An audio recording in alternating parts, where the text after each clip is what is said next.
Salut à tous et j'espère que vous allez bien. La vidéo d'aujourd'hui sera assez courte et assez différente de celle que vous avez l'habitude de voir.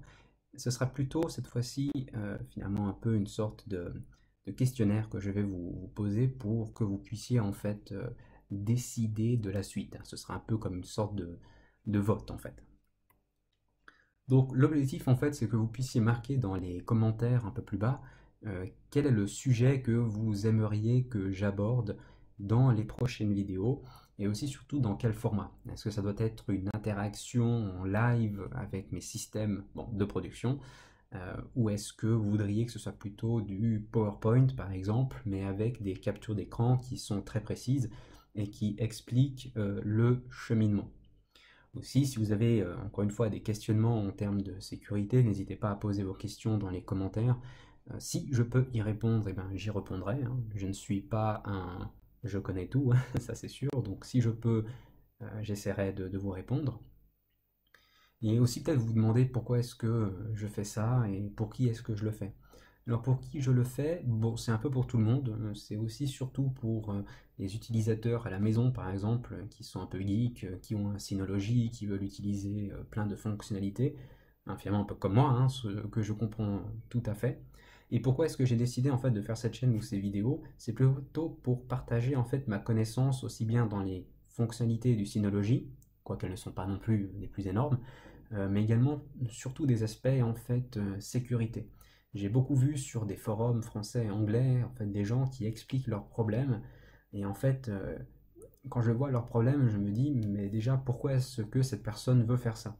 Par exemple quelqu'un qui dit je n'arrive pas à accéder à l'interface d'administration du mon Synology depuis internet. Là déjà j'ai même pas envie de vraiment de répondre pour le diagnostic mais plutôt c'est mais pourquoi veux-tu accéder depuis internet à ton interface d'administration? Pour moi c'est vraiment ça la question et voir comment est-ce qu'on peut corriger ceci hein, pour limiter les risques. C'est sûr que lorsqu'il y avait euh, des, des, des ransomware qui traînaient un peu par-ci par-là et qui attaquaient les NAS Synology ou qui attaquent les ordinateurs et ensuite les NAS Synology un peu voilà, par rebond, hein, finalement j'aimerais bien éviter que les gens se retrouvent dans cette situation qui est très délicate et très désagréable et puis d'ailleurs pareil pour moi. Le mien est exposé partiellement. Euh, ben, j'aimerais bien aussi éviter que ce genre de choses m'arrive, et ce serait comme le comble que ça m'arrive après tous les efforts que je fais dans la Sécu. Après, on ne fait pas tout parfait, on ne peut pas tout faire, et beaucoup de choses sont hors de notre contrôle de toute façon. Donc voilà, c'est simplement pour partager un peu des connaissances, ce que je lis, ce que je vois, etc. Et pourquoi est-ce que je fais en fait en format PowerPoint la plupart du temps, enfin surtout ces derniers temps, parce que avec des interactions en live, j'ai différents problèmes. J'ai bon déjà mon programme qui enregistre, qui plante de temps en temps, alors c'est déjà pas facile.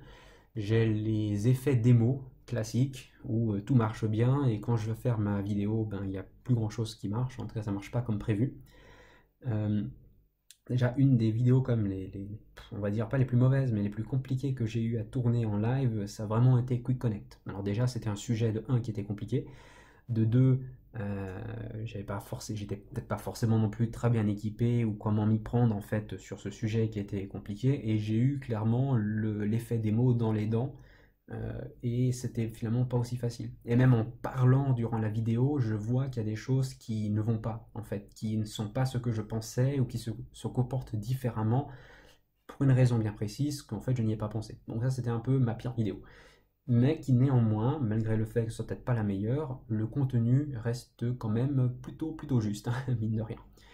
Après, une des meilleures vidéos, ben, en termes de sécu par exemple, ça a été, comment ça s'appelle déjà? Ça a été pour le chiffrement des dossiers avec Synology. Ça a été une de mes vidéos les plus compliquées, les plus complexes, qui me demandait pas mal de recherche, mais qui était par contre assez intéressante et qui est assez juste. Donc en même temps que je veux faire des vidéos pour partager avec vous, ben forcément j'apprends des choses. Et le format PowerPoint en fait me permet, en tout cas ça c'est plutôt moi, lorsque on lit des choses c'est plus facile à retenir et si on a ensuite le petit print screen à côté qui va bien, et ben ça peut aider à mieux visualiser. Donc c'est pour ça que je privilégie surtout le format PowerPoint par rapport au live. Surtout que, bon, ben, mine de rien, c'est aussi plus facile à anonymiser les différents champs que je n'aimerais peut-être pas partager avec le monde entier. ben, c'est plus facile d'anonymiser des print screens que d'anonymiser lorsqu'on fait la vidéo. Bon, ça c'est mon problème. Donc voilà, le but c'est un peu de relever un peu vos feedbacks. Alors forcément, j'ai pas beaucoup d'abonnés, pas forcément beaucoup de vues en tout cas à ce stade. De toute façon, c'est pas vraiment ça que, enfin, c'est pas que je recherche ça. De toute façon, je fais ça de mon temps libre pour partager avec les gens.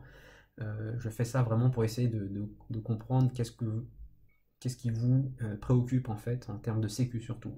Donc tout ce qui est fonctionnalité comme avec Docker, ça il faut oublier, je ne suis pas du tout la bonne personne pour ce genre de choses. J'ai déjà quelqu'un qui m'a demandé avec Docker, je ne suis pas sûr de pouvoir rentrer en matière. Donc écrivez ce que vous voulez dans les commentaires en répondant à ces questions, le sujet, le format et quel est comment dire, la préoccupation en termes de sécurité qui vous motive en fait à me demander ça. Parce que très souvent, il y a des gens qui peuvent venir avec un sujet, mais en fait, ça manque de précision et puis ça peut partir vraiment dans tous les sens. Donc, si on peut essayer de se concentrer dans la sécu, pourquoi pas. Si c'est des sujets fonctionnels qui sont peut-être pas trop compliqués, parce que bon, bah, j'ai qu'un environnement et c'est de production, donc je ne peux pas non plus tout changer. Donc, je vous répondrai si je peux faire ou pas.